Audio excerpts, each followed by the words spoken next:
Hi, I'm Hope Bursch from Maryland Saddlery and welcome back to Bit Tip Tuesday. Today I want to explain a little bit about your horse's head and mouth so you can understand how it's built and where the bit sits in your horse's mouth.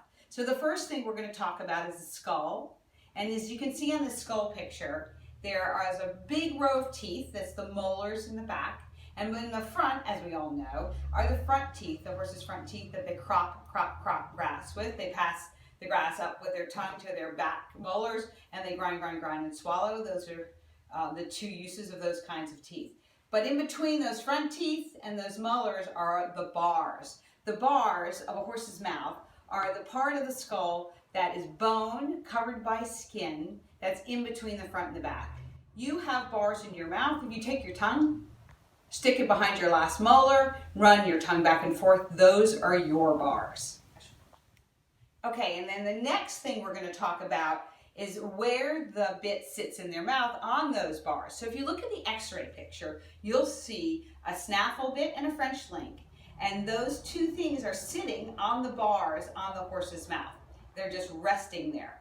The snaffle on the left is more pointed and laying on the bar, where the French link wraps around the tongue and the bars a little bit more.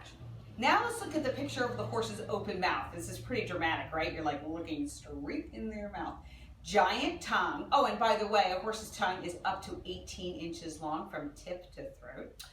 So anyway, we're looking at this picture and you can see in this horse's mouth the molars and the palate. And see, the palate is kind of rounded.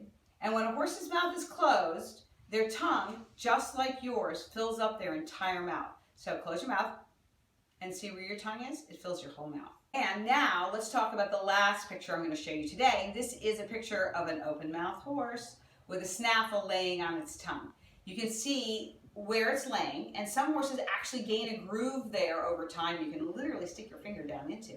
And you can't see the bars because those lips are wrapped around the bars and even wrapped around the molar. You can kind of see the molar peeking out around that last, on the left side of the picture, kind of up there.